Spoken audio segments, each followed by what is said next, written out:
కొద్ది రోజుల్లోనే అంటే పార్టీ అనౌన్స్ చేయబోతున్నాం, ఇక పార్టీ పెట్టబోతుంది అని కామెంట్ దేశవ్యాప్తంగా చర్చ నడుస్తోంది. తమిళనాడు రాజకీయాల్లో శశికళ ఒక భారీ చీలికను తీసుకురాబోతోందా? ఏఐడిఎంకే నాయకులంతా ఏకతాటిపైకి ఉండాలి, మనంతా ఐకమత్యంగా ఉండాలని చెప్పేసి ఆమె నినాదం చేస్తున్నటువంటి వేళ, అంతకంటే ముందే పన్నీర్ సెల్వంని పన్నీర్ సెల్వంని కలిసినటువంటి టైంలో సో ఇప్పుడు ఓపీ సెల్వం డికే స్టాలిన్ని కలవడం, డిఎంకే అధినేత స్టాలిన్, ముఖ్యమంత్రి స్టాలిన్ కలవడం రాజకీయ పరిణామాలను మొత్తం కూడా ఒక్కసారిగా మారిపోయాయి. సో శశికళ, సెల్వం ఇద్దరూ కూడా ఏకమై అమ్మ అస్తిత్వాన్ని కాపాడుతాం, అమ్మ సెంటిమెంట్తో ముందుకెళ్తారేమో అనుకున్నారు. ఎందుకంటే జయలలితకు నమ్మిన బంటుగా ఉండేటువంటి వ్యక్తులు ఎవరైనా ఉన్నారంటే ఆ కాలంలో సెల్వం అనే చెప్పాలి, పన్నీర్ సెల్వం. ఒకవేళ జయలలిత జైలు వచ్చేటువంటి టైంలో కానీ, లేదంటే ఆ టైంలో రాముడికి భరతుడు ఎట్లాగో అట్లా ఆ కుర్చీని ముఖ్యమంత్రిగా ఉండి కాపాడి మళ్ళీ ఆమె రాగానే ఆ ముఖ్యమంత్రి పీఠాన్ని అప్పచెప్పారు. సో పన్నీర్ సెల్వం కాస్త కన్నీర్ సెల్వం అన్నటువంటి వాదన కూడా విండే. ఎందుకంటే ఎక్కేప్పుడు ఏడ్చుకుంటేనే ఎక్కుతాడు కుర్చీ, దిగేప్పుడు ఏడ్చుకుంటేనే దిగుతారు అన్నటువంటిది ఒకటి దేశవ్యాప్తంగా ఉన్నటువంటి నానుడు. అట్లాంటి పన్నీర్ సెల్వం ఇప్పుడు దూరం అయిపోయారు. ఏఐడిఎంకే నుంచి బహిష్కరించబడినటువంటి నేతల్లో పన్నీర్ సెల్వంతో పాటు శశికళ కూడా ఉన్నారు. సో పన్నీర్ సెల్వంని శశికళ కలిసిన తర్వాత మొన్న మధ్య కొత్త పార్టీ అనౌన్స్మెంట్ చేయబోతున్నారు. సో ఏఐడిఎంకే మొత్తం కూడా శశికళతో పన్నీర్ సెల్వంతో ఉండబోతున్నారు అన్నటువంటి ఊహాగానాలు వినిపించాయి. బట్ అనూహ్యంగా సెల్వం స్టాలిన్ని కలిసేసరికి ఈక్వేషన్స్ మొత్తం కూడా మారిపోతున్నాయి. అటు పళనిస్వామి ఇప్పటికే ఏఐడిఎంకే బీజేపీ పొత్తులో ఉంది, టీవీకే ఇంకొక రూట్లో వస్తోంది, ఇప్పటికే టీవీకే కూడా గేమ్ చేంజర్ కాబోతోంది. ఈ మూడు ఈక్వేషన్స్ ఉన్నటువంటి టైంలో శశికళ ఎంట్రీ ఏం జరగబోతోంది? గతంలోనే దినకరన్ అంటే వాళ్ళ శశికళ అల్లుడు దినకరన్తో పార్టీ పెట్టించి ఆల్మోస్ట్ 40 నియోజకవర్గాల్లో ఓట్ల చీల్చడంలో కొంత క్రియాశీలక పాత్ర పోషించారు. ఈసారి ఇంకా భారీ ఎత్తున దిగుతున్నారు అనుకున్నా కానీ సో ఇది వెంటనే అంటే నిప్పు రాగానే నీళ్లు చల్లినట్టుగా మారినటువంటి పరిస్థితి. అందరూ సత్యం గారు కూడా మనతో పాటు జాయిన్ అయ్యారు. సత్యం గారు నమస్తే అండి. సత్యం గారు వినిపిస్తుందా? సత్యం గారు ఎట్లా చూడొచ్చు, మనం ఈ గత 2 రోజుల క్రితం కూడా ఇదే అంశాన్ని మాట్లాడుకున్నాం.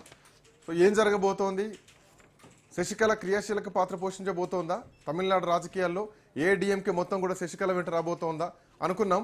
బట్ అనూహ్యంగా సెల్వం ఈరోజు స్టాలిన్కు మద్దతు ఇవ్వడం, స్టాలిన్తో భేటీ కావడం, డిఎంకేనే మళ్ళీ గెలుస్తుందని చెప్పేసి ఆయన ఆశాభావం వ్యక్తం చేయడం, ఎట్లా చూడాలి సార్ ఈక్వేషన్స్ని? ఖచ్చితంగా డిఎంకేకు మరింత అడ్వాంటేజ్ గా మారింది అసెంబ్లీ ఎలక్షన్స్. ఎందుకంటే దరిదాపు ఒక 70% ఏఐడిఎంకే పళనిస్వామి తోటి ఉంటే ఒక 30% పన్నీర్ సెల్వం తోటి ఉంది. ఇప్పుడు అటువంటి పన్నీర్ సెల్వం కూడా డిఎంకే తోటి అడ్జస్ట్ చేసుకోగలిగితే ఖచ్చితంగా గతంలో ఉన్నటువంటి డిఎంకే విజయకాంత్ డిఎంకే తర్వాత ఇప్పుడు సెల్వం ఇద్దరు కూడా డిఎంకే తోటి పొత్తు గుచ్చుకుంటే అదవరకే 2 కమ్యూనిస్ట్ పార్టీలు, కాంగ్రెస్ ఉంది. కాబట్టి ఈ కూటమి మరింత బలంగా మారేటువంటి అవకాశం ఉంది. తర్వాత రెండవది బీజేపీ సపోర్ట్ తోటి పళనిస్వామి రోజు రోజుకు ఏఐడిఎంకేలో అన్క్వశ్చనబుల్ లీడర్గా తయారయ్యాడు. అంటే సెల్వం ప్రశ్నించి అలిసిపోయాడు. ఎందుకంటే కేంద్రం నుంచి బీజేపీ సపోర్ట్ ఉంది పళనిస్వామికి. కాబట్టి బీజేపీ పళనిస్వామి పొత్తు పెట్టుకోవటం ఖాయం, ఇంకా దాంట్లో తిరుగులేదు. కాబట్టి ఇప్పుడున్నటువంటి పరిస్థితుల్లో పన్నీర్ సెల్వం కూడా ఏఐడిఎం తోటి చీలి వచ్చేస్తే సహజంగానే సౌత్ ఇండియా మొత్తం ద్రావిడ కల్చర్ ఉంటుంది, తమిళనాడులో ఇంకెక్కువ ఉంటుంది. ఈ ద్రావిడ కల్చర్ ఉన్నటువంటి ద్రావిడ సాంప్రదాయాలు ఉన్నటువంటి వాళ్ళు సహజంగానే బీజేపీ బలపడకపోవడానికి ఇది కూడా ఒక కారణం తమిళనాడులో. అందుకని ఇవాళ ఉన్నటువంటి పరిస్థితుల్లో ద్రవిడులంతా ఏకమే, డిఎంకే కానీ ఎండిఎంకే కానీ ఇప్పుడున్నటువంటి విజయకాంత్ పార్టీ కానీ ఇవన్నీ కూడా తమిళ పార్టీలు ఏకమవుతున్నటువంటి సమయంలో ఖచ్చితంగా ప్రతిఘటించగల శక్తి ఇప్పుడు డిఎంకే ప్రభుత్వానికి వస్తుంది. ఇది డిఎంకేకి అడ్వాంటేజ్గా మారుతుంది. ఇక మరొక వైపు శశికళ గురించి ఆలోచిస్తే శశికళని జనం మర్చిపోయింది. ఏవైనా సెంటిమెంటు జయలలిత నెచ్చిలనో ఇంకోటో అంటే అసలు అంతకుముందే దినకరన్ పార్టీ పెడితే ఓ 18 సీట్లలో మంచి ఊపు వచ్చింది. కానీ ఇప్పుడు చాలా కాలం తర్వాత ఏఐడిఎంకే యొక్క అస్తిత్వం కోల్పోయిన తర్వాత ఇప్పుడు శశికళ వచ్చి ఏదో పెద్ద పార్టీ పెట్టి ఆల్టర్నేటివ్గా తయారు చేయడం కష్టం. కాబట్టి ఖచ్చితంగా ఇది డిఎంకేకి అనుకూలించేటువంటి విషయం. ఎందుకంటే ద్రావిడ కల్చర్ నుంచే పుట్టినటువంటి సెల్వం పార్టీ కాబట్టి తర్వాత సెల్వానికి కూడా గుర్తింపు ఉంది. పళనిస్వామికి ఆల్టర్నేటివ్ గా పన్నీర్ సెల్వంకు గుర్తింపు. ఇద్దరు ఈక్వల్ పొజిషన్ ఉన్నటువంటి వాళ్ళే జయలలిత ఉండగా. కాబట్టి ఖచ్చితంగా ఇది డిఎంకేకి అడ్వాంటేజ్ గా మారే అవకాశం ఉంది. అంటే ఇక్కడ ఇంకొక పాయింట్ సార్, ఈ మధ్య కాలంలో మెరీనా బీచ్ లో జయలలితకు నివాళులు అర్పించడానికి ఆ ఘాట్ దగ్గరికి వెళ్ళినటువంటి టైంలో కూడా పన్నీర్ సెల్వం ఒక కామెంట్ చేశారు. అంటే ఏఐడిఎంకేలో ఏకనాయకత్వమే ఆ పార్టీ దెబ్బతినడానికి ప్రధానమైనటువంటి కారణం, వరుస ఓటములు ఎదుర్కోవడానికి కారణం కూడా ఏఐడిఎంకే వ్యవహరిస్తున్నటువంటి తీరే. జయలలిత అంశం మళ్ళీ రావాలన్నా అట్లాంటి సుస్థిరమైనటువంటి పాలన మళ్ళీ జరగాలని చెప్పేసి ఆయన ఆశాభావం వ్యక్తం చేశారు. ఆ పాలన జరగాలంటే ఆయన ఏడిఎంకేలో లేరు, ఆయన కొత్త పార్టీ పెట్టట్లేదు, ఆయన డిఎంకేకు అప్పుడు మద్దతు లేరు, శశికళ అప్పుడు మద్దతు లేరు. బట్ అయినా కానీ ఆయన ఆశాభావాన్ని వ్యక్తం చేశారు మళ్ళీ జయలలిత పాలన కావాలని. జయలలిత పాలనకు డిఎంకే పాలనకు రెండు వేరు రాజకీయ వైరుధ్యాలు ఉన్నాయి. అట్లాంటి పన్నీర్ సెల్వం ఇప్పుడు డిఎంకేకి మద్దతు ఇవ్వడాన్ని ఎట్లా చూడాలా? మన స్టాలిన్ చాలా వ్యూహాత్మకంగా అధికారంలో రాగానే అన్నాడీఎంకే స్కీముల్ని ఏటిని రద్దు చేయొద్దని బహిరంగ ప్రకటించాడు. పాయింట్. తర్వాత జయలలిత పేరు మీద 1-2 పథకాలు ఉంటే అదే పేరు మీద కొనసాగిస్తామని ప్రకటించాడు. దాంతో కింది స్థాయిలో ఏఐడిఎంకే శ్రేణులు దగ్గరయ్యే విధంగా చేసుకుంటూ, తర్వాత ఏఐడిఎంకేలో జయలలిత పర్సనల్ శ్రేణులు డిఎంకేకి వ్యతిరేకంగా లేవు. ఆ 2-3 పథకాలతోటి చాలా పాజిటివ్ గా స్టాలిన్ టేకప్ చేసిండు. ఇప్పుడు పన్నీర్ సెల్వం అన్నటువంటి పరోక్షంగా సుస్థిర ప్రభుత్వం కావాలంటే అది డిఎంకే ప్రభుత్వమే కాబట్టి ఆ విధంగానే ఉంటాడు. తర్వాత ఆయనకు ఏఐడిఎంకేలో మళ్ళీ ఆ స్థానం దొరకనివ్వడం లేదు పళనిస్వామి కాదు. అది ఎట్లా సాధ్యం అవుతుందంటే బీజేపీ సపోర్ట్ తోటి సాధ్యం అవుతుంది. కాబట్టి ఇప్పుడు ఉన్నటువంటి పరిస్థితుల్లో ఖచ్చితంగా పన్నీర్ సెల్వం ఇప్పుడు డిఎంకే కూడా సుదీర్ఘ పాలన చేస్తా ఉంది కాబట్టి యాంటీ ఇన్కంబెన్సీ కానీ ఇంకేదైనా ఉంటే దాన్ని న్యూట్రలైజ్ చేయడానికి ఇప్పుడు ఎండిఎంకే తోటి, తర్వాత ఇవాళ ఉన్నటువంటి పన్నీర్ సెల్వం తోటి, ఎటువంటి తోటి కొన్ని సీట్లు తగ్గించుకుంటే మళ్ళీ అధికారం చేజిక్కించుకునే అవకాశం ఉంది. సో ఇప్పుడు అంటే పన్నీర్ సెల్వం స్టాలిన్ కి మద్దతు ఇస్తే అఫ్ కోర్స్ ఆబ్వియస్ గా డిఎంకే బలం పెరుగుతుంది, స్టాలిన్ బలం పెరుగుతుంది. బలమైనటువంటి అధికార పార్టీని ఢీగొట్టాలంటే అంతటి బలమైనటువంటి శక్తులు బయట నుంచి కూడా కావాలి. అందులో ప్రధానమైనటువంటి శక్తి ఏదైనా ఉందంటే పన్నీర్ సెల్వం అర్థమవుతుంది. పన్నీర్ సెల్వం వచ్చిందంటే ఈ ఇంచుమించు జయలలిత ఆత్మ కూడా తనతో పాటు ట్రావెల్ అవుతుంది అని చెప్పడంలో ఎట్లాంటి సందేహం లేదు. ఇది తమిళనాడు ప్రజలందరూ తెలుసు, జయలలితకు కూడా తెలుసు కాబట్టి అంత నమ్మకమైనటువంటి వ్యక్తికి ముఖ్యమంత్రి పీఠాన్ని అప్పచెప్పింది. మళ్ళీ తిరిగి వస్తే ఆ పీఠాన్ని ఇచ్చేటువంటి విఘ్నుడు, హనుమంతుడు, బంటు ఎవరైనా ఉన్నారంటే అది పన్నీర్ సెల్వమే.